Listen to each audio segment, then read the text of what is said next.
So you want to hit 2000, and you want to do it with an opening that won't make your wife divorce you, which rules out the London system. Luckily, I have the perfect solution for you, the Catalan opening. The Catalan is a setup white can play against most black openings after 1d4, where we soon proceed to put our pawn on c4, then go for a kingside fianchetto with knight f3, g3, and bishop g2.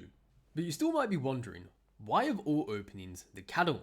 And while I cannot speak for everyone, here are my two personal reasons for why I believe in the Catalan. One, it is a relatively low risk opening because of our very safe fianchetto structure on the king side and overall solid pawn structure. Two, we have a really big home ground advantage in comparison to many other openings we can play, especially in comparison to the London system, a lot of 1e4 openings, which not only makes it easier to get an advantage in the opening, get our opponent out of book, but also to outplay them in the middle game because you are more familiar with these structures and the plans, whereas many players under 2000 only very vaguely know of the Catalan, let alone understand the middle game positions. With all this being said, however, this video is going to be split into 4 separate parts, covering some of the most common approaches black will throw at you when you try to play the Catalan. This is going to include the closed Catalan, the open Catalan, the Slav Setup, and also finally the martial defense, which is not a very good opening, but is incredibly common under the 2000 level online, and I think you should know how to punish it. That being said, however, let's get right into things. Okay, so we have a big fish here. They're trying to go berserk on us. I'm not sure if they think we're actual 1700. This might be a rude awakening for them. Okay, so we're going to go d4, c4. Let us go for knight f3 and let's play the Catalan opening here. And let us see what they have planned for us. So bishop e7, we're going to go bishop g2, castle, and they play this move c6, which is what we'd call the closed Catalan.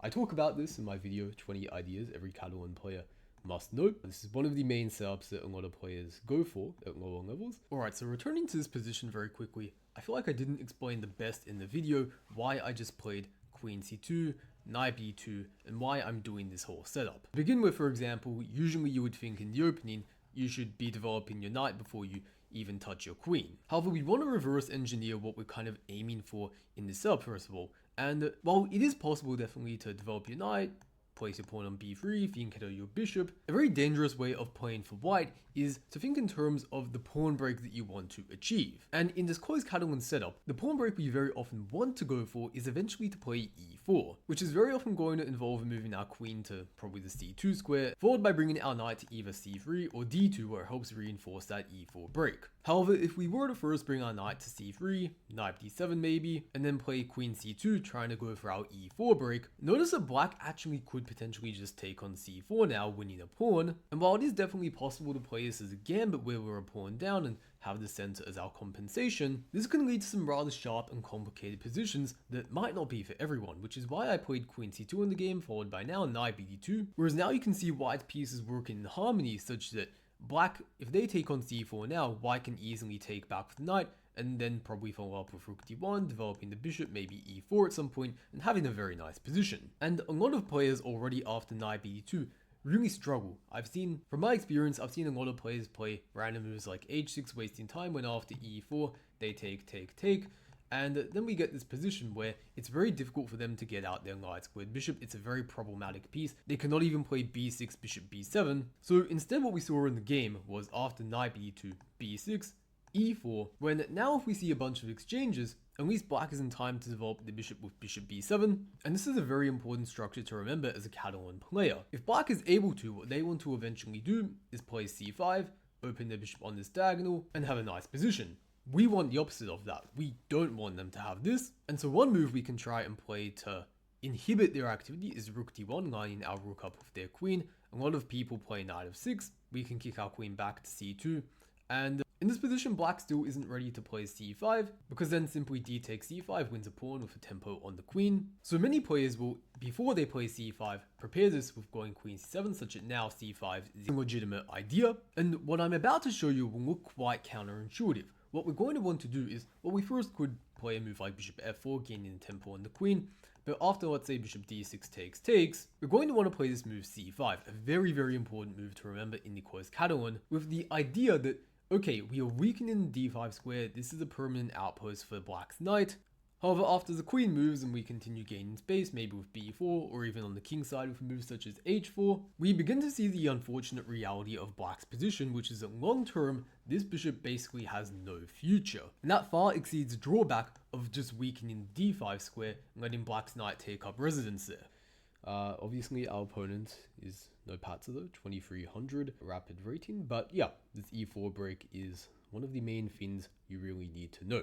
And a lot of people in this position after e4 will go takes, and they will go for this structure where they have a space disadvantage and it's quite passive. But bishop b7, our opponent, what they are saying is, I'm going to keep the tension, I'm not going to take, I want you to make the moves. So that's what we're going to do, we're going to make the moves as they suggest. So we can go, the main idea is to go e5, knight e8 here, and then take, and we basically want to avoid the situation when they break c5, and then like e5, knight e4, and we also want to avoid takes, e5, knight e4, but by going e5 first, knight e8, and then taking, we sort of avoid that before they blow up the center. So let's go e5 here, and after knight e8, we will have a bit of a decision, they will have a bit of a decision to make which way they're going to take back. So this is the most popular one, but they can also take back and create a slightly more imbalanced center. So if you see my video, actually again, the Catalan, you will know that the correct move here is to go to e1. And this move has a few different ideas. Basically, on a fundamental level, what it does is it just creates the f1 square opening for our pieces to go to either a bishop or a knight. It depends slightly on the exact position, but more often than not, we bring the knight here and then we start launching our h-pawn up the board, put our knight on the square like g4, or maybe e3 also to cover some queenside squares like c2. And okay, so bishop c6. So obviously, guys, we don't want to take this because then rook a8 and we get our queen trapped. But I think we can go back to d1 actually. And you might argue we lost the tempo, but with bishop c6, they actually have lost the c file for their pieces. So that's slightly troublesome for them. And yeah, so this is the plan they're going to go for. Again, it's like the whole structure thing. Their structure's pointing this way, they point the queen side.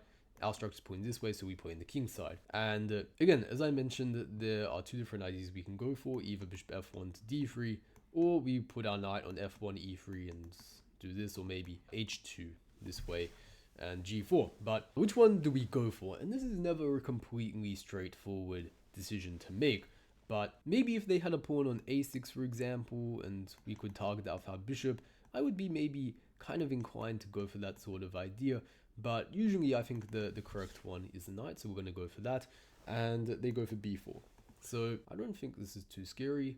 And what I'm going to do is just play h4 and see what they are up to. Again, they berserked, so they kind of have to play quickly. And if they go for like knight c4, is that scary? I don't know. Maybe it is, maybe it's not. Maybe I can play b3 to stop it. I'm not sure that's necessary, but it's always an option. For example, we go knight e3. Maybe knight c4 would be slightly annoying because if we just took it, then they can take back and open the bishop on this diagonal and they could get quite active. But maybe also we can just ignore the knight in c4 and it might not actually be doing that much for them there. So let's just go h5 and see what they're up to. Maybe they stop it, maybe they allow it. I'm personally always happy to see h6 allowed because it weakens a lot of their dark squares around the king and gives us some kind of strong attacking potential. So I'm always happy to see that on the board. So bishop a4. They really want to provoke b3. I don't think it's that much of a victory for them, so to speak, though, for b3 to be provoked. If we didn't play it, then they would infiltrate here, so I don't think that would be something we should allow. And yeah, as I mentioned, I think h6 just create some weaknesses, quite logical, and just continue playing logical chess. And the thing is, it's very difficult for them to find any counterplay. Maybe they bring a knight to b5, but in general, like apart from that, I don't see very many ideas for them, right? It's a very passive position. Maybe we can even go a4 to try and stop them from doing that. And if they take, then we can go bishop takes a3 actually and initiate an exchange of light squared bishops. I think that actually would look quite strong. We have to calculate all the way though. Maybe they get like knight b5 at the end of the variation, and maybe that's slightly annoying. But long term, after they exchange bishops, these squares are always going to be very weak, so we also have to take that into consideration.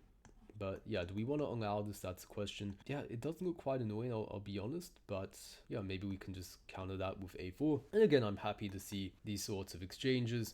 There is always a saying, you know, don't move pawns on the side where your opponent is playing. But in this case, I think there's a good concrete reason to do this, so I don't really mind going for this idea. Again, as we anticipated, knight b5. Let's go rook a1. I think this is the most natural square. And maybe they can go for knight c3, but I'm not sure how scary this is. Maybe they get a knight to e4. Maybe they get some counterplay in the form of that. So maybe that is slightly annoying. But okay, we're going to go queen to d2. If they go to e4, I think we can go to b4 maybe. So let us do this. Now they have some kind of issues they need to start worrying about. They need to worry about the a7 pawn, and also maybe the knight is going to end up slightly stranded there perhaps, but we'll have to see about that in the next moves. First of all, how do they defend this? Maybe they're going to sacrifice it, but I think we would be quite happy to see that event. Maybe also one thing we could consider is perhaps an idea like knight d2 neutralizing the knight rather, kicking it out of e4, where it is a bit of an annoying piece, and then we can play from there and hopefully get our pieces moving on the king side, especially if we could ever infiltrate on the f6 square. So this is quite tricky what our opponent is doing. They're trying to create all these discovered threats. My first question is though, what happens if we just take? Is there anything that scary? Is there like, is knight c4 trapping the queen or something, or is that, what is that? So after knight c4 we do get rook b7, and I'm not convinced that is a bad thing for us. So ooh, okay, so they also have knight c8, but after rook b7, again, I'm not sure that's a concern. So let's go rook takes a7. Maybe they'll surprise us, but I think that just simply after rook b7 here, we're doing fine. So let's take. If they go knight a5, take. Okay, so now we're a pawn up. I don't think we have any huge issues. It's not super easy for them to move the queen because they also have to think about whether they are losing the pawn or not. So they can go for that. Do I want to allow the exchange of queens or not? Because the one thing is that it is kind of annoying for them if I actually don't exchange queens, because long term, right, I always have this idea and maybe infiltrating into their king side, which is potentially quite dangerous. So I need to keep that in mind. Yeah, if I do go here, for example, maybe rook e1 and they take it.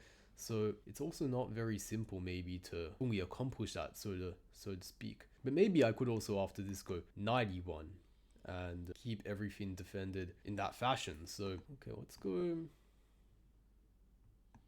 I am very tempted to go this and play very ambitiously and try and basically tear the opponent's head off. That's kind of way I have to play chess. So maybe not the most simple, but also after exchanging, we do just have the 1 pawn advantage, and our pieces aren't exactly the best place. It's not super easy to get them into play, I think, and I could imagine a situation where they're just easily gang up on the pawn, attack it, and have a not so happy ending. So queen to c2 though, that looks like a slightly annoying move. How do we deal with this? So maybe just queen e1. I am not thrilled to play that move, but yeah, I have to admit I kind of missed that. But okay, I think it's the only move. We just have to play it.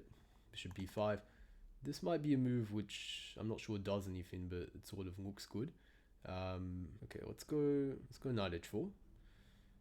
Attack this, and I think if we take this, then that knight is going to be gone, and it's going to be quite pleasant for us. Maybe you could argue that they would be happy with that, because then they would get the diagonal for their pieces, but I think that wouldn't be a huge issue. So knight d2. Okay, so what's their idea? They simply want to take that, hey?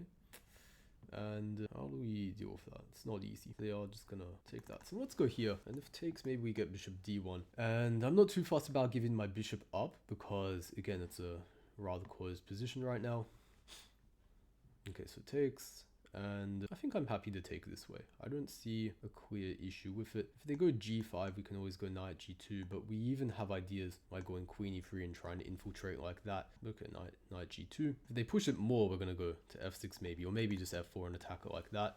So yeah, I think is quite happy here. I don't see any clear ideas for them. Okay, I think I want to go king h2 to just avoid the queen trade. Okay, let's go there. And again, I don't see any easy ways for them to kind of get out of this. So because before like queen e3 they get at least a check and they sort of bail out a little bit, but this is not simple for them. If they go here, we have rook f6. That's quite important. So maybe here anyway it's difficult to avoid the exchange. I'm not sure. Okay, let's go queen b4. This is a very risky approach, but I'm not sure I see anything wrong with it. So if they go g4, I think we can go rook f4. Yeah, let's go here. Block the queen off, attack that. Rook f6 I was also considering, but this one's a bit more versatile. I like the look of it. And if they move their queen, we can go here. And if they go there, I think we're in time to sort of finish them off. So that looks very desperate. I don't think that can be good for multiple reasons. If this one, I'm not sure, but maybe they can like somehow come back and save things. But yeah, this is not going to work out for them. And yeah. A bit tricky at the end, but I think we've got the job done, although don't want to get too ahead of myself. So queen e7, thread and mate here, and if they go like bishop f7, we take. Okay, I think which way do we do it? That way, or okay, should be good enough. And if they go bishop g6, f7, there should win. Okay, that's checkmate. Okay, yeah, so taking a look at the graph here, pretty much perfect play up until like move 20 or so. But yeah, so some markups later on with the conversion. The computer wasn't too happy with, it looks like queen b4. It wanted to go just for the simple exchange. So, you know, maybe it was definitely probably safer. And I think I probably underestimated some of my resources. So this is the line it gives. And I think that what makes a lot of sense to me here is that we're just simply trying to exchange this knight off. Because if we can do that successfully, then yeah, we have quite a nice position. I am curious of what happens if maybe we just take, and if takes, maybe this is winning. Not quite sure how this works. So okay, so specifically knight g5, and then we get the king in here. So I'm curious, why does knight d2 not work? So if knight d2 here, oh, because then they get g5, eh? Okay, and that's more complicated, but somehow maybe still winning. Okay, yeah, and okay, there was some stuff like bishop f3. I knew it felt kind of wrong, but wasn't really able to see exactly why. But the computer just blasts me for it and says like, after rook a8, queen b2, rook a1, I am dead meat, and that may seem to indeed be the case. So yeah, I was quite lucky though, got away with quite a few things. Queen g6, okay, and if rook f6, queen h5 here, bishop d3, bishop e4, okay, that's quite nice. Yeah, so a few markups, of course, not perfect, but definitely the opening, early, middle game, you know, everything kind of went to plan. Also, let's see what the engine says about bishop f1. Yeah, okay, it says it's also just as good as knight f1. So yeah, that's often the case. What I found actually as well, very often you have these two moves and can often lead to roughly similar positions. Maybe bishop f1 would maybe help limit the queen side counterplay that kind of black goes for a little bit better as well, but otherwise, yeah, pretty standard stuff. Yeah, I was discussing how I was a little bit surprised they tried to really provoke that. I wasn't sure how important that was. And also, nice to note that a4 is actually the top move as well, just preventing knight b5, but only allowing it under the circumstances with which we exchange the dark squared bishops. Okay, so we're playing Mr. Swa here, going for our standard stuff, and let's go for a Catalan opening with g3, and we see d5. We can do either one of these move orders, and let's just go for the knight and see what Mr. Swa comes up with. So bishop b7 main line, they can also take, go c5, bishop b4 check is another line, and yeah, here we're just going to block with the bishop, the most standard way to do things, and a lot of people end up taking on d2, which is not a very good move, but at lower levels it's what you'll see a lot. Bishop e7 is usually considered the best move, where basically we're going to play a normal main line with bishop e7, except the bishop has been drawn to the d2 square, which in many lines is considered a bit annoying for white, because we again want to like bring our knight to d2 and help like getting the e4 break eventually, but they've gone for something a little bit unconventional, knight to c6, which I can't say I fully understand, to be honest, because as it happens in a lot of queen pawn openings, you usually don't want your knight blocking the c pawn, and also it just feels very flimsy in general, this mechanism to protect the bishop. Sometimes people go a5, this is a bit more solid, protecting it with a pawn, whereas like you sort of get your knight dragged out to the side if you do it in this fashion. But okay, what do we do? We can go bishop g2, I'm just going to go for this. Again, I'm not too worried if they just take us, we protect this. The one thing I am thinking about is if they take d takes c4, how we'll respond to that.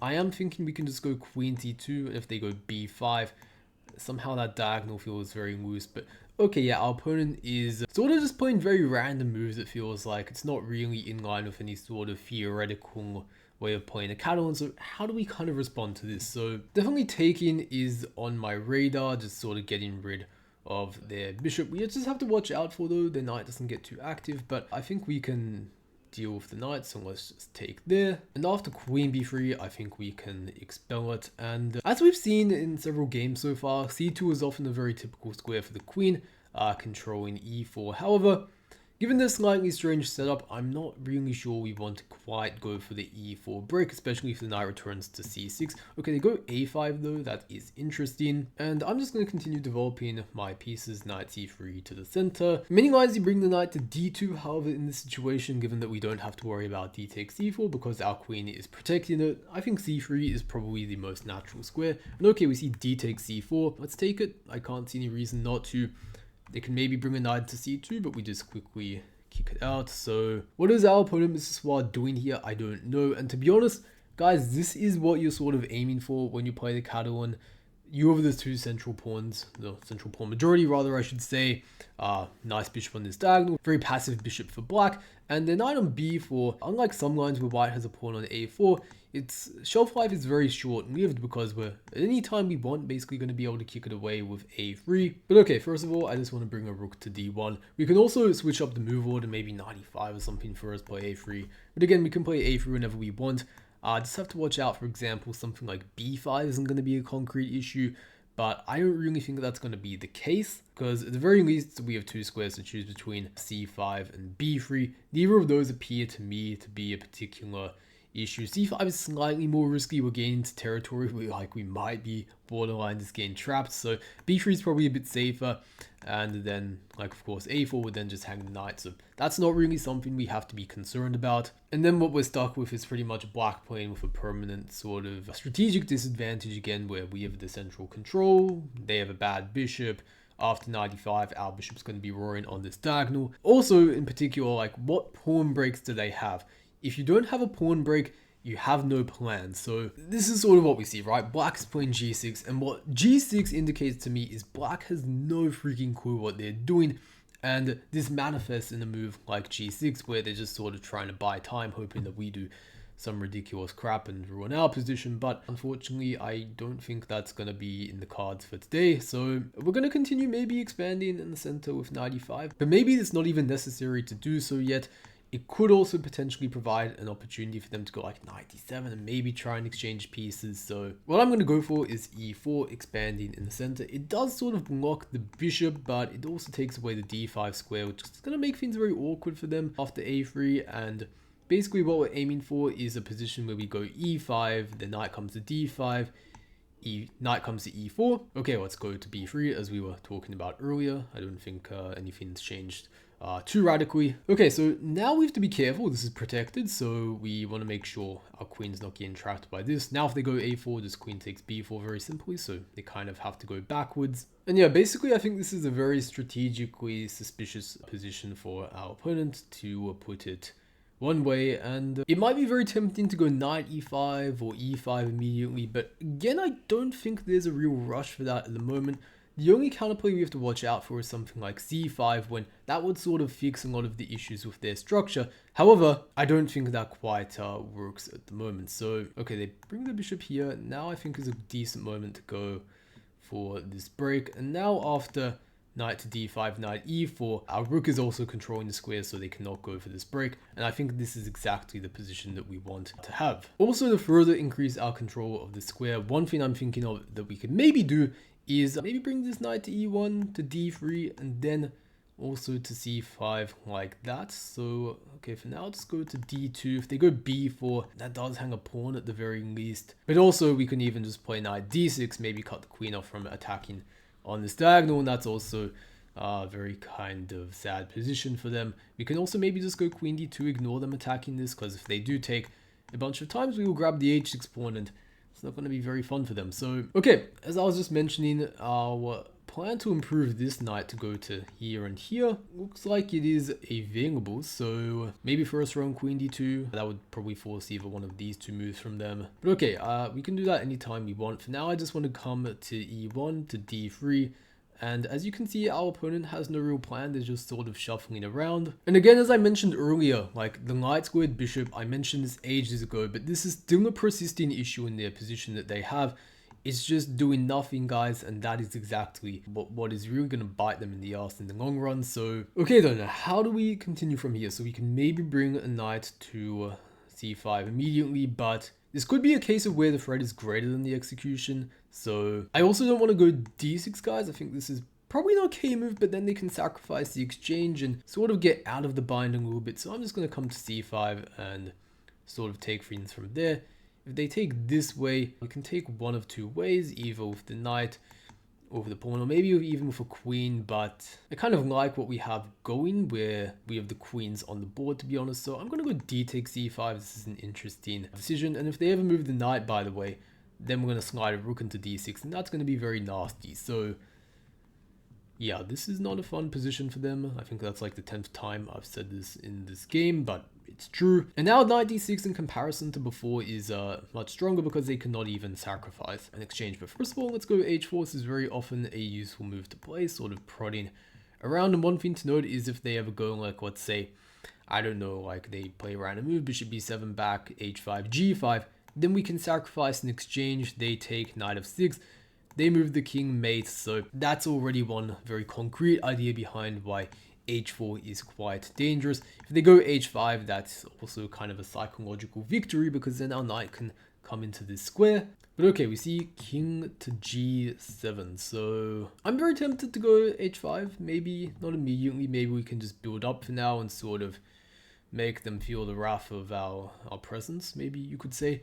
And yeah, for that reason, let's just go rook d3 looks slightly better because it can occupy maybe the third rank. So let's go here. And they're very hungry for counterplay of basically any kind. Like, yeah, because this has been their whole existence. We have 2 minutes on the clock, so we need to speed up a little bit. But yeah, in general, very uncomfortable position. Maybe the rook can even come to f3 is one idea. But in general, for now, we're just going to double up and sort of see what they do. Again, if they ever move the knights, bad news. If they move the bishop. I mean, maybe one place they can move the bishop to is there. I don't really see how that's going to work, but maybe they could arrange that one day. Okay, so we're going to go queen to d2, increase the pressure over here. And actually, I've come up with one interesting idea, which, okay, one idea I just came up with was to move the queen in there. I'm not sure how much that does, but another one is actually to play knight d6 and actually trade off the knight squared bishop for the knight, which might seem a bit paradoxical, but this knight, if you think about it, in many positions is an annoying piece. So the moment we get rid of it, also it's sort of like good knight versus bad bishop we have dynamic. This is sort of going for us, so that's definitely one thing I am considering, but perhaps we don't even really need to take. We can also just leave the knight there as well. That's also an option. And yeah, once they play h5, they basically have no counterplay left, and we're pretty much free to do whatever we want to them. We can abuse them. We can, I'm gonna leave it there, but you get the picture, right? It's not going to be a very pretty experience for them. Okay, maybe one sneaky thing we can do is rook c1. The idea is I think it's going to be significantly better if we take and they're forced to take with that pawn. But okay, they go bishop to a5. Let's just move the queen here, sort of harass this bishop a little bit. The idea was obviously they wanted to play b4. Okay, rook a8. Let us take now on this square. I think that's a pretty decent idea. If they take with this one, that's a weak square, and again, there's also this sort of threat they need to watch out for. Okay, let's protect this though, and if they go b4, rook f3, I don't think that's a huge issue, so we don't need to worry about that. And also queen b6 and picking up these pawns is probably the next thing on our agenda. Okay, let's go rook to f3, attack this pawn. Okay, so this one, can we play queen to b3? Sorry, queen b6 rather. It looks very difficult to defend that. If they go to like d7, then I think we get, at the very least, we can play something like rook takes e6, or maybe even like knight takes f7 takes e6, and they have to, I don't know, do something like that, which is pretty ugly. Okay, so as I was just saying, I think we can go for that one, unless maybe this is even stronger perhaps. Okay, let's do this one. I think this works pretty well. After takes e6, I'm not sure how they're going to defend against that. Maybe they can like go rook b8, but queen a5, I don't think that's particularly good for them.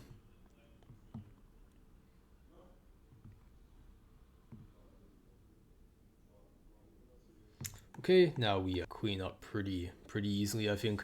All right, so yeah, not such an easy. Maybe I shouldn't get too too ahead of myself, but yeah, pretty clinical Catalan game. You know, they don't have any counterplay. All our pieces are on good squares, and if they come forward, then we're gonna fork them. If they go backwards, rook e7, and yeah, that's just gonna be mate. Okay, so rook e7 now. Okay, and we see rook c8, but yeah, that unfortunately does not stop all the tricks. So yeah, this way, and this way.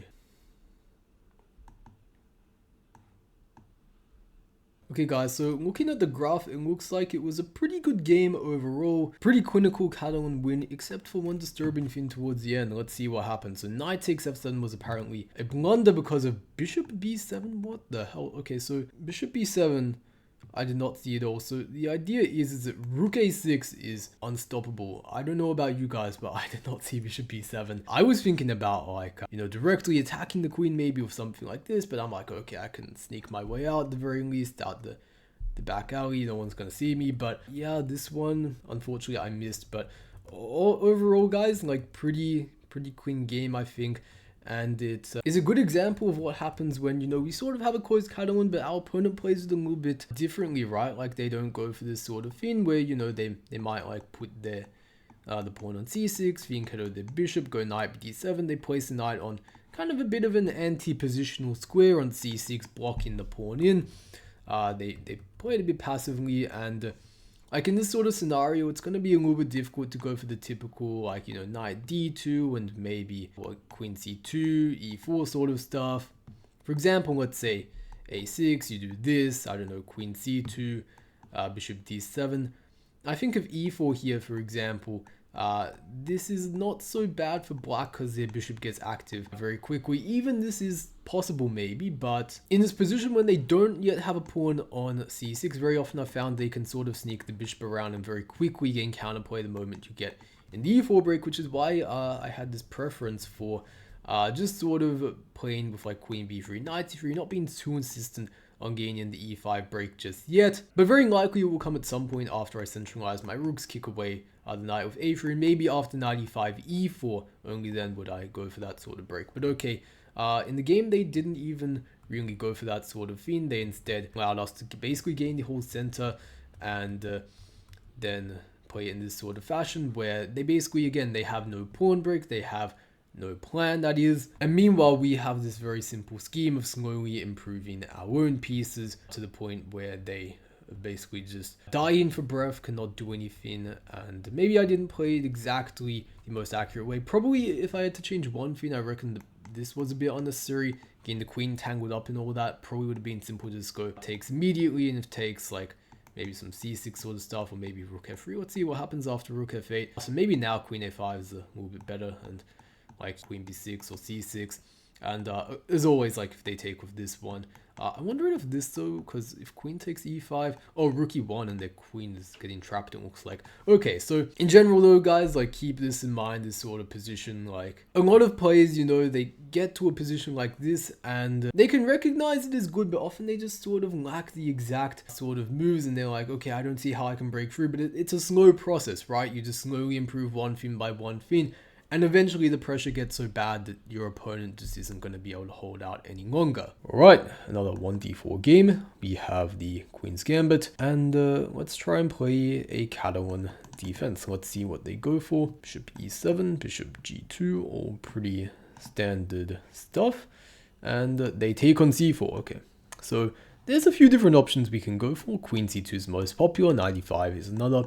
Let's go queen c2 though. I think this is probably one of the simplest. a6. So with a6, the idea is they want to play b5 and contest this diagonal. So we're going to stop a4. This is the typical way to play. And they go bishop d7. So queen takes d4 is the most common approach. And they go b5 very quickly.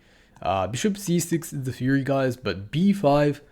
okay, we cannot take because after takes they are attacking our queen and also our rook, so we're going to be losing a lot of material. But after a very prompt queen c2, I don't think this is a big issue. For example, if they take, then we can easily recoup that pawn, so that is definitely not something to worry about. And yeah, I don't know, do we take this. So I haven't really studied this position in particular too much, but I think that, yeah, should be pretty good. Do we take though, or the issue that they face is that they have a bit of an awkward situation where they can't easily develop their knight because they've like moved this b pawn too early. So I'm also tempted to maybe go knight b2, but okay, what I'm gonna go for is bishop g5, just so that I can make room for the queen to come back to c1, because bishop e4 is always an idea that they are sort of angling for in this position. But like I wanted to, first of all, if I develop my knight, then b4 looks very annoying. They're going to kick my knight back, and then they're going to get bishop e4 stuff anyway, so wasn't a big fan of that. But okay, let's take. And there are some interesting options already associated with maybe going knight g5, but I think this is a bit early to play in this fashion. The idea is we've read a discovered, well, I'm not sure if you can call it discovered mate, more so a discovered attack on the bishop, but I think that's just going to exchange a bunch of pieces. I'm not too interested in doing that for the moment. Now the difference is if they go b4, we can play knight e4, and their knight isn't controlling that square. So I think that this is quite a reasonable position for us. And for example, if they go bishop d5, move it out of the way so they can then move their knight, we can take, go e4, gain the center, and I think we have a fairly nice advantage. Or maybe even we can go after bishop d5 takes, and they hang their pawn on c7. Unless they take back the g-pawn, which, yeah, I don't know about you guys, but personally, I'm not a big fan of the look of that, unless that's some sort of, you know, kink that our opponent has. You never know out there. So, yeah, let us just take, again, as I mentioned earlier, taking the queen hangs the pawn. Do we have something better? Maybe we can go knight g5, but again, I think it just exchanges pieces, so knight g5 definitely worth considering, but in this position, I see no real need to, so we're just going to grab the pawn and go from there. Definitely one thing which, no, forget that, never mind, I was hallucinating for a bit, but one thing in general I will note is that in these positions, there is the looming question of how do they actually move any of their pieces. They can't move the rook, they can't move the knight. They can move this rook maybe to e8, but that's like not a very amazing square. So there's a lot of live questions they have to ask. And to be honest, after this move, I'm not sure what they're going to be doing about any of these things. Maybe they'll go rook a6, but after rook ac1, yeah, I don't really see where things are going. I was thinking of going knight e7 for a moment to fork this and this, and if they take, I take that. But the moment I go knight e7, they can actually just pin me, and I can't take that anymore. So it's a little bit frustrating, you could say, but I think this is a reasonable way to go about it. Let's go rook c8, and maybe I don't need to rush into that. Maybe I can go for e3, first of all, just to defend this. If I went rook c8, I think they could take, and go rook d8. So I wasn't going to be gaining anything too crazy out of that, but it's definitely an idea worth keeping in mind. For now, I think though, again, this is an idea, but I think queen e7, so won't get too excited about that just quite yet, but that is definitely also an idea, I believe. So let us go rook c8, and the point this time is if they take and go rook d8, then they hang the knight on a6, so maybe here they have to go like queen d8 or something, but it's still definitely easy pawn up, and pretty nice for white, I must say. They don't even block for the queen, so what else? See, I get the feeling knight d7 should be pretty good. If they go like queen e7, knight f8 check, they have to move the queen back, the king back rather, and then knight g6 check, discovered attack. But maybe they get queen d8. Maybe we can take this one instead to cover that, and yeah, it's a lot of arrows. Let's just go knight d7. Long story short, I think this works, and the knight goes to f8 from there, and that is pretty good.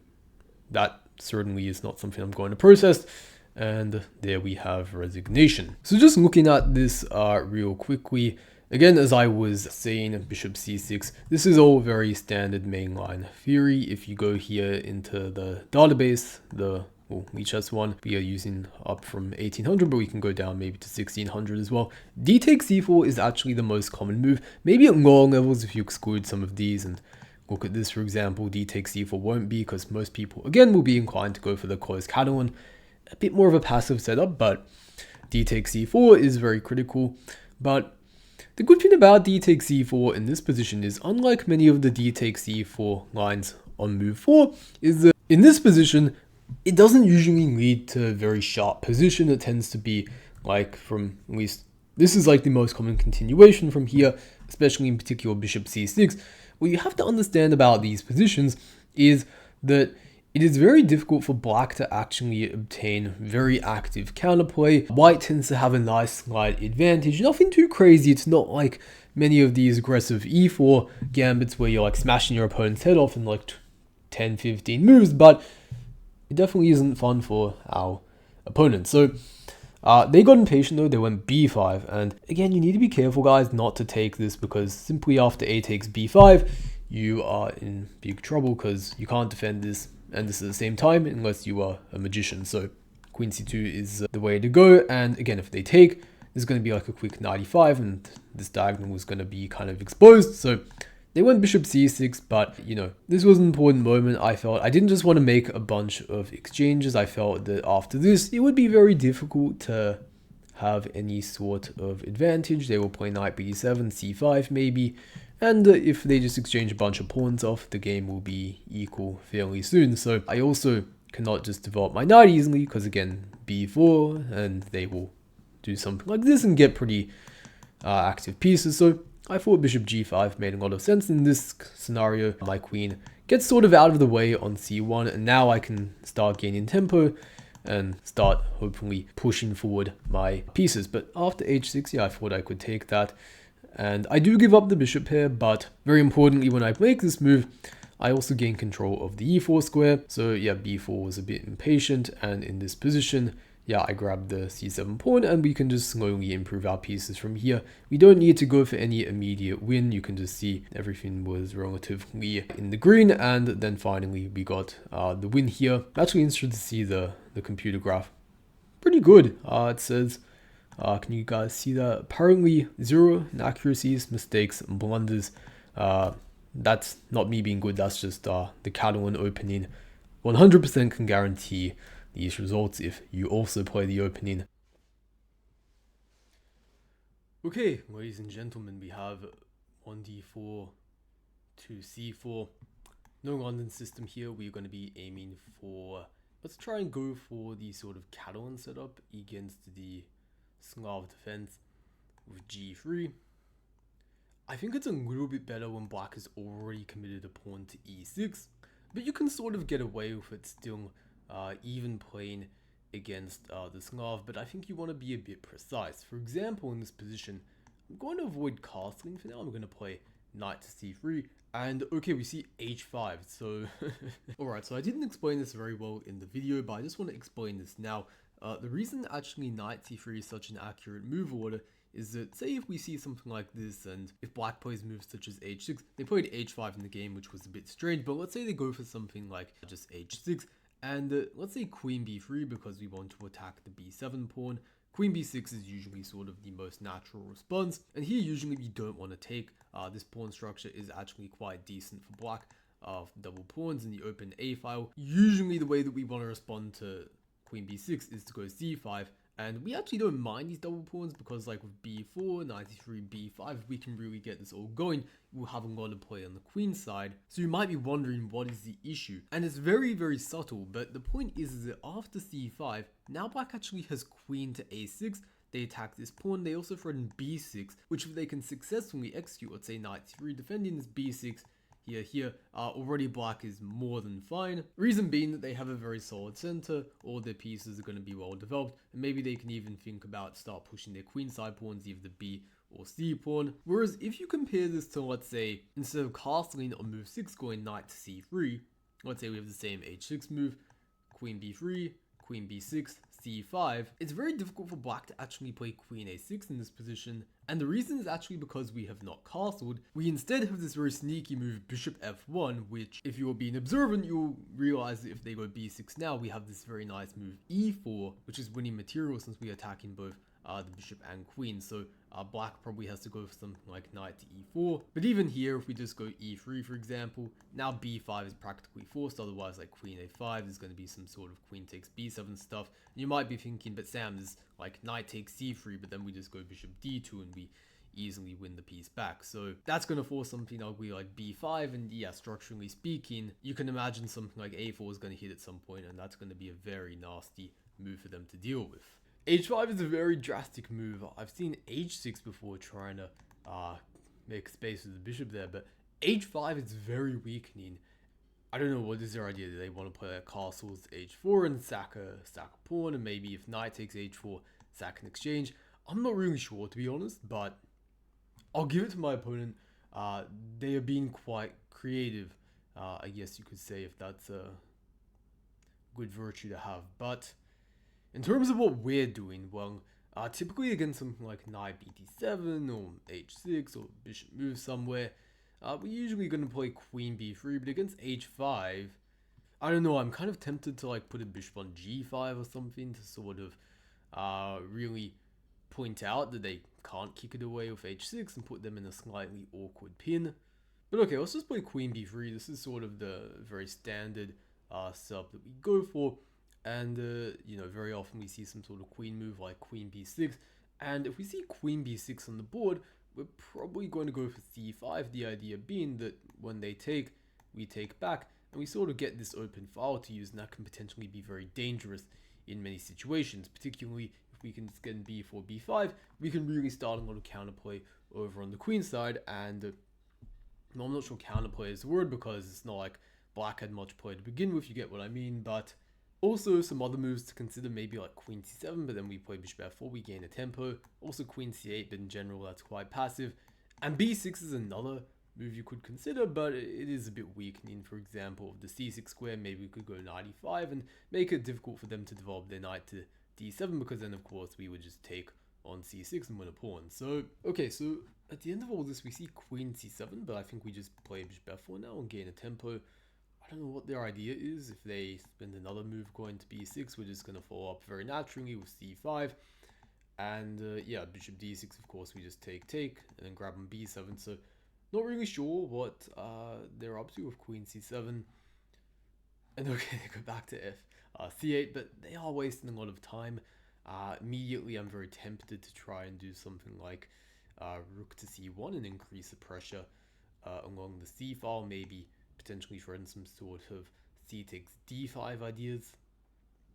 And potentially they're gonna, like, you know, it's difficult to calculate all of these lines with c takes d5. They might just sort of want to, you know, play d takes c4 so they don't have to do any of that. But if they do play d takes c4, then we're going to notice that after all of that happens, we just simply play queen takes c4, and then we gain this sort of nice long-term central majority. Knight e5, e4 could be following up with that. But okay, they play knight bd7, so they keep the queen on the c file, and immediately what I'm sort of thinking is there a way that I can potentially just play c takes d5 and win material? Like, of course, if we see them reply with c takes d5, knight b5 would be very strong because the queen is under attack from our rook, and then we're going to get knight c7 on the next move, and of course, definitely with material in that fashion. But if they play something like e takes d5, it's a little bit less straightforward. Like, we tried to play knight b5. Well, actually, knight b5 might still be winning now that I look at it, because if c takes b5, then we take, and at the very least just castles, and maybe we could even take on b5 there. But you can see how, at the very least, even without taking there, we've won the queen for a rook and a minor piece. So definitely this is already quite appealing. They could also play knight takes d5, in which scenario I'm not completely 100% sure what we should be doing there, because if we just take, then they can take with the pawn, and this time there's no knight b5. So I'm also thinking of maybe before we even take on d5, perhaps going knight to h4, and let's say they go back to h7 in this position, then we can consider like something such as c takes d5, takes, knight takes d5, and this time we're simply winning a pawn because our bishop is being opened up, and again, if they take, well, then we win the queen. So potentially one option they get is maybe bishop e4, blocking our bishop off, and, you know, if we take, then they can play d takes e4 and limit, for example, our knight in h4's activity. It's almost borderline trap there, so we actually kind of have to be a bit careful in that situation. But okay, for now, I'm just going to go c takes d5. This sort of feels the simplest. Can't really be bothered calculating some of these lines after this. It might be good, but I don't really want to make things too complicated. I think knight takes d5 though, if this really is the best option, then at the very least we can just move backwards, because our bishop was sort of being attacked, and just sort of say we have the long-term central pawn majority. However, in this position after c takes or e takes d5, I think we can just go knight b5, and I don't really see how they can defend against this. Maybe like king d8, but that's pretty freaking ugly if they have to do that. So yeah, we're just gonna go knight to b5 and hope that we are not somehow being a moron and blundering some ninja tactic. But yeah, I mean, if they do go king d8, I mean, like in that scenario, what do we do? Well, knight c7 might actually not be as strong, because rook b8 and the knight actually is sort of getting a little bit stuck there. Potentially, maybe there's something such as, I don't know, king d8. Also, we have to keep in mind our knight still actually is not threatened to being captured if they do go king d8, but they don't even do that, I was going to say, at the very least. So if they do go king d8, we can always go knight d6, and I mean, if they take it, it's pretty good. Their king can't castle, their dark square is really weak after they give this up. So at the end of the day, we see this though, and we just simply take, and now I think we can simply win back the pawn, and well, it's not really winning back, it's more like winning the pawn on top of all stuff that we just got. But yeah, this looks like a pretty good position to me. If they go like a6 or some crap like that, we simply take, and okay, we see b6, so they want to defend the pawn. And now I think like we could do various different things, but one of the simplest, to me at least, just seems to be the castle. Get the king out of any potential danger. I'm not sure if there really is. Maybe there's like going to be a check, but of course, at the moment that's not really an issue, but always something we need to think about at the very least. Also, if we went something like queen a6 right now, bishop b4 check would actually be an issue. For example, if you block with either one of these pieces, then there's rook c1 check, mate actually. So that would leave them, let's say, like king d1, but then bishop c2 check, and that's looking very dangerous. And after bishop d3, that's actually going to win the queen. So yeah, I just think it's best to castle now in view of all those potential threats. And now after they do whatever, then we can maybe think about something such as queen a6, attacking this and this, and very difficult for them to really make much happen in this position. Okay, so after bishop e7, as I was just talking about, now we could definitely consider something such as queen to a6, and we should briefly just consider, do they have any counterplay? And okay, maybe they have something like rook c2. Am I like scared of that? Not really. So I'm just gonna go queen a6, and if they go rook c2, then potentially I could even just go rook c1. And if they like actually do take that, I mean, rook c8 check looks pretty kind of scary. So yeah, okay, they castle. I kind of forgot that was legal, but I guess in this scenario it makes a lot of sense just to go rook c1 and exchange off a pair of rooks. And one thing to note is that when we've exchanged the rooks off, right, our queen actually still controls this, and they can't actually control the the c file rather with their rook. Maybe they have to play something like knight b8 for us if they want to do that, but like, yeah, you don't really want to play knight b8. And okay, we see knight e4. I don't know what the idea of knight e4 is. I guess just making the knight more active, but we can just take here if we want. Maybe they're gonna play rook c8 then, if allowed. Maybe also I was just thinking of like, let's say b3, bishop a3, trying to exchange of darks with bishops. In that case, they would maybe get something like knight c3. It's a tiny bit annoying. Is it actually that annoying? Not really, especially since maybe they would just get bishop b2, for example. So although actually they would get maybe an intermediate move, knight b8 there. Our queen can't defend e2. If queen takes a7, knight takes e2 check, king f1, bishop d3. Do I believe in that? Not really, but it is an option they have. Now I'm just going to go knight h4, which is going to look a little bit strange, allowing them to take and give us doubled h pawns. after g takes h4, that is, of course. But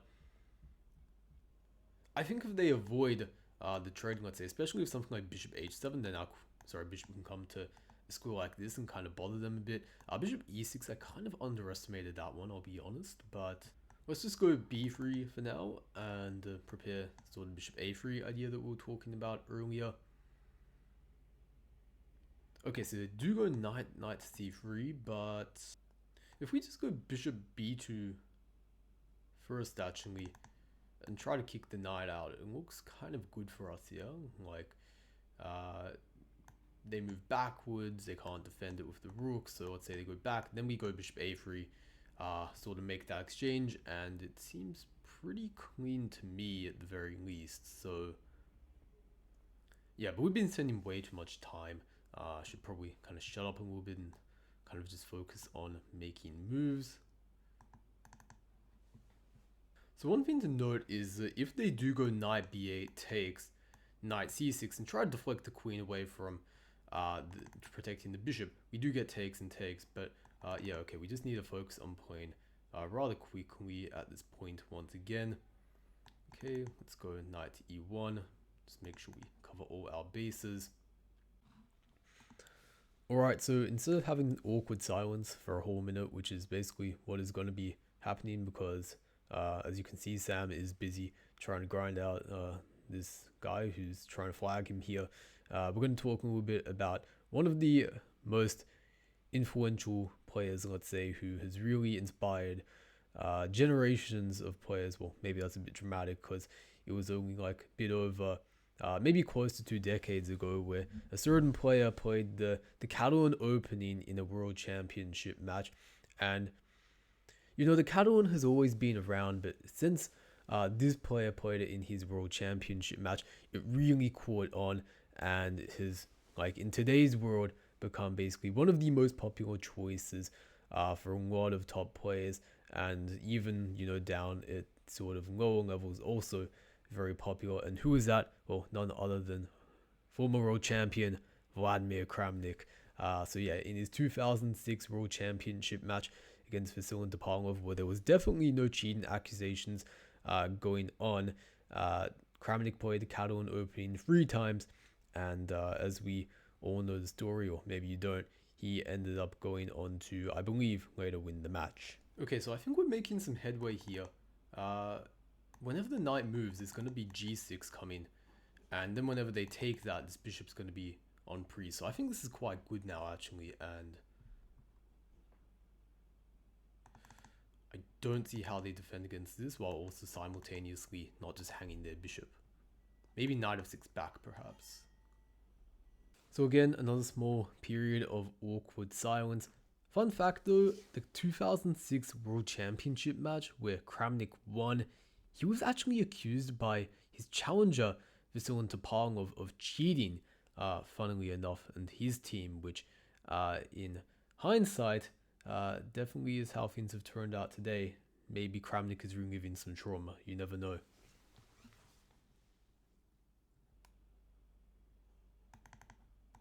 Oh fuck, I missed that check. Okay, so moral of the story of that game, guys, don't talk too much and get low on time for no reason. We probably also spend a bit too much time here when ultimately our opponent just ended up making a pretty simple mistake. And yeah, definitely if we hadn't spent so much time around here chit-chatting, probably would have been a lot easier of a conversion. This was also a little bit messy, this part, but I think we were doing stuff relatively okay until we played queen e7 and blundered the whole house.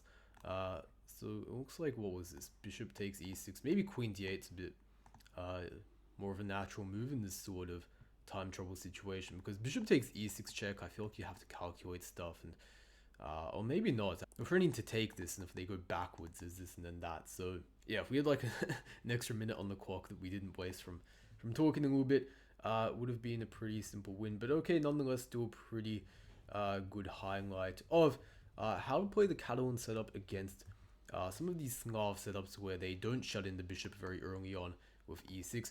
Of course, if they play e6 here, this is more of a very classical closed Catalan.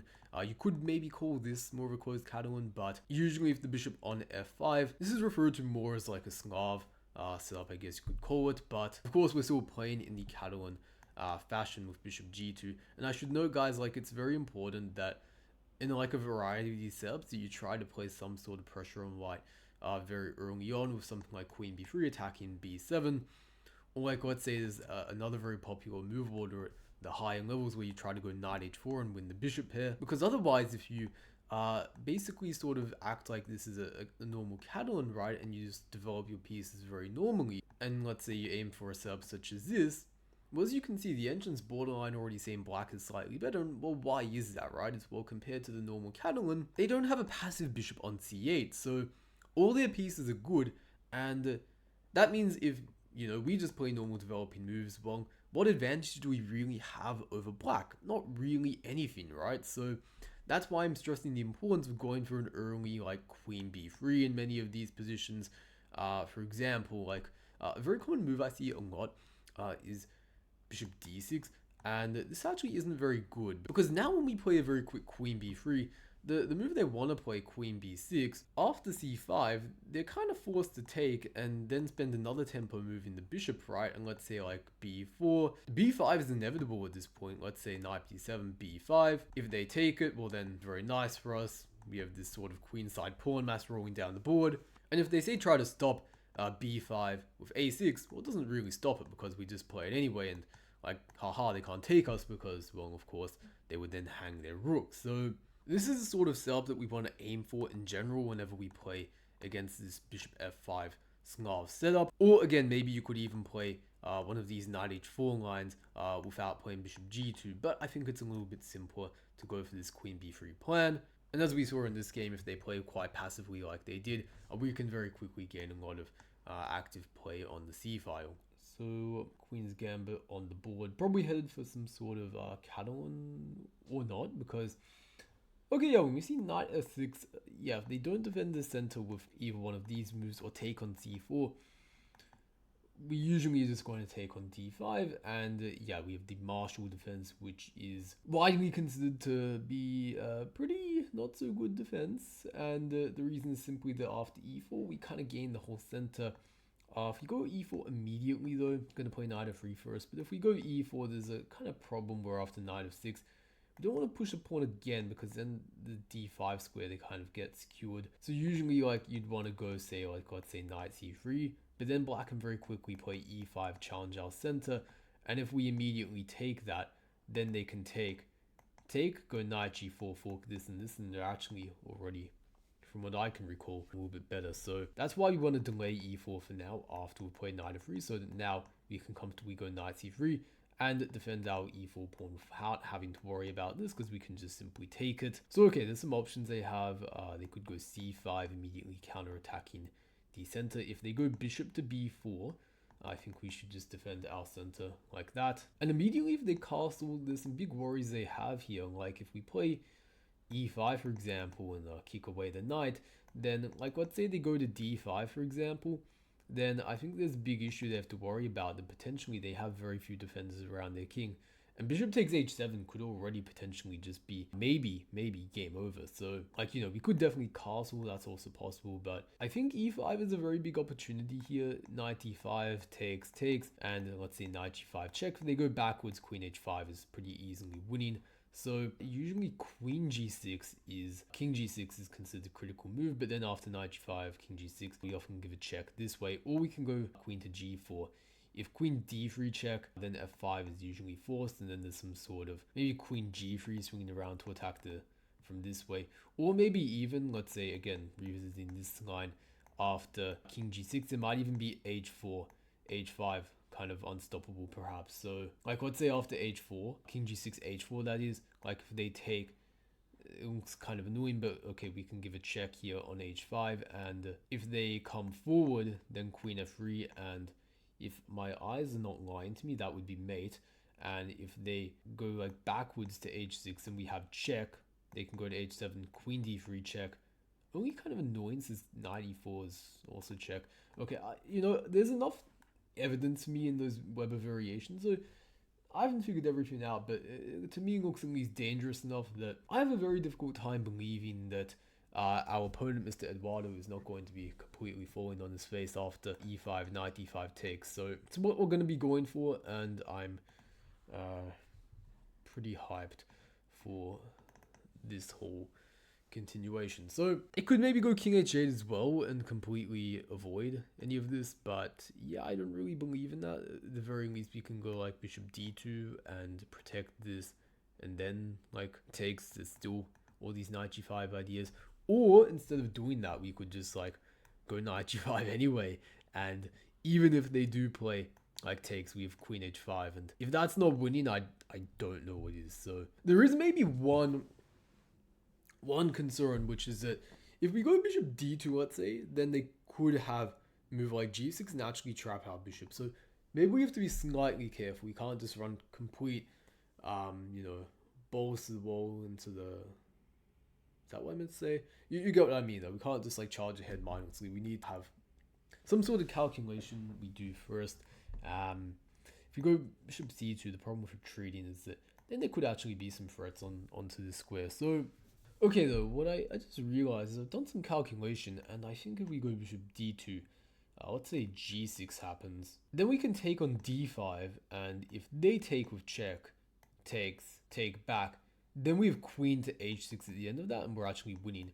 So I think if we had played bishop d2, they would have to first play takes, and then maybe g6, maybe that works, but even still, like at the end of that variation, there's knight g5, and yeah, to be honest, I kind of don't really believe in that for them, so I'm just going to go bishop d2, and like they can try and trap the bishop, but I don't really think it works. And also, I guess, does go for, if they play g6 immediately as well, we could go knight g5. For some reason, I didn't think of that, but yeah, it's pretty dangerous, because like knight g5, let's say, and then we just charge ahead and completely bash apart that sort of structure. So, okay, I don't really understand that, but okay, maybe they're trying to take or something, and their idea would be that if takes, maybe take, and there's no knight g5 because they can take that queen as the bishop is on c3 and it's no longer protecting this diagonal. But okay, bishop e7, I think it makes most sense to just like step the bishop back for a bit and basically consolidate our extra pawn, and then try to go in for the kill with something like knight g5, queen h5.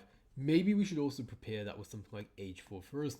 And yeah, in general, it's very difficult to imagine any sort of future in which our opponent isn't going to be dead meat. So g6, okay, you can go g6, but again, h4, like this is now a hook, so I don't think this is too amazing for them. Okay, so trying to go for some counterplay. If h5, then they do get g5. That's one thing I'll give to them, but even that, to be honest, is extremely suspicious, because after this is like queen e2, queen e4 maybe. So yeah, not a particularly promising future for our opponent, definitely.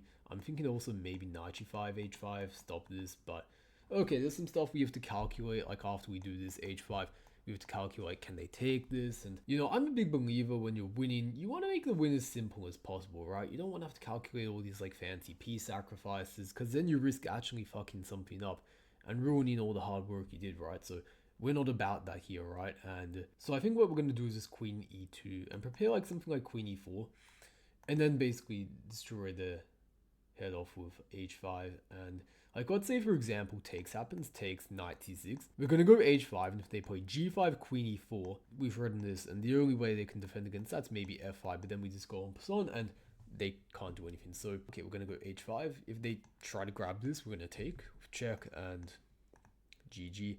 So we see g5, and now as I mentioned, we're going to be g5 with queen to e4, and they're not really in time to defend against this, unfortunately. At least I don't see it, so that's pretty much going to be the end of things from here. Okay, so we see f5 on the board, and as I mentioned, en passant, and okay, so they're giving the rook up, okay, but there's many problems with this, so I'm going to play knight takes g5, we could win the piece, but I kind of like this even more for ending the rook, so that now if they take this, queen h7 mate, and if they, I don't know, play like queen f8 defending this, then we, take, then take, and the whole thing just collapses. So they play queen to g8, which, still allows this. But to be honest, I'm thinking of maybe being Mr. Fancy Pants here and seeing if I can play queen to g6 first, which might be a little bit too much of a flex. But the point is that like if they, maybe if they play rook takes f6, that actually ends all the fun. Okay, guys, change of plans. We're just gonna take and do things boring way. But you know, being a rook and a piece up.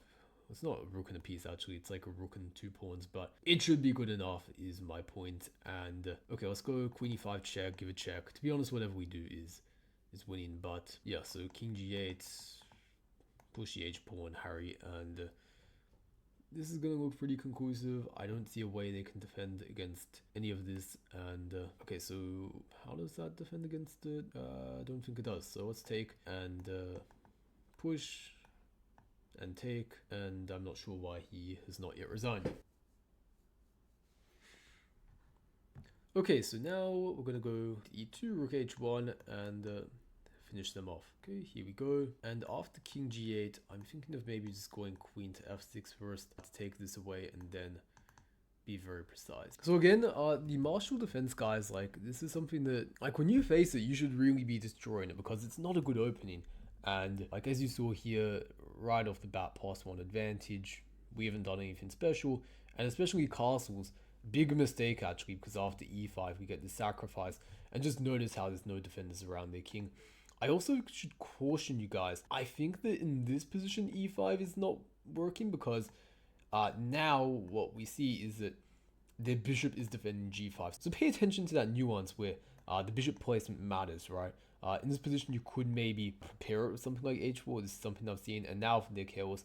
Now this works because you get knight g5 check here, and if they take this, takes, and you get the open h file to work with, and very typical sort of mating sequence. You could give a check first, but it's just way better to like put the pawn there and stop the king from escaping. And after knight g5 check, by the way, if the king goes to like h6, let's say, again like queen d3 check, h5 check, all options, and all of them really bad for black. And also I just want to touch on briefly this discussion of this move. And I was mentioning h4 earlier and some lines like this, right, where we were talking about h5 check. And okay, I said I believe that this was mate. That is indeed true. There's also another mate, g4, which I did not see. But okay, one is good enough. But king h6, I was mentioning this and saying how if check, the king goes back, queen d3, then knight e4 is a bit of a problem. Otherwise, like if they were forced to go back, we could take the queen. But I did see that, you know, they have this blocking the check and also attacking our king at the same time. And this would be a problem. They have just enough time to now take the knight on f7. So okay, we're winning after king h6, but we have to instead just simply take back. And I guess this is good enough, right? And if they now try to do any sort of takes, it's very difficult for them, probably impossible to avoid any of these knight takes f7 shenanigans. And for that reason, this is winning, but probably also just as fine, as maybe not as good according to the engine, but this kind of thing should also work when there's like, you know, threats like knight takes e6. Very difficult for them to defend against, like queen e7, queen h4, I guess, and that's very difficult for it to defend. But yeah, just remember some of these ideas against the marshal. They can also maybe play like against knight f3, maybe g6 and go for a fianchetto, but same stuff, you just develop your pieces to good squares, and you know, you get a pretty good position most of the time. Sometimes you can go queen d2 long castles and try to hack them. You could also just go bishop e2 short castles. Either way, you have a very nice position with a full center control, and you just get to sit back and watch your opponent squirm while you have the time of your life, in theory at least. Right, so thank you for sticking around until the end of the video. It is raining outside, yes, but if you liked it, please like the video, subscribe also if you are not already, and if you want more help with your game, I have a coaching form in the description below, in particular if you want to hit 2,000 online. But with that being said, I hope you guys all have a good one. I will see you until next time.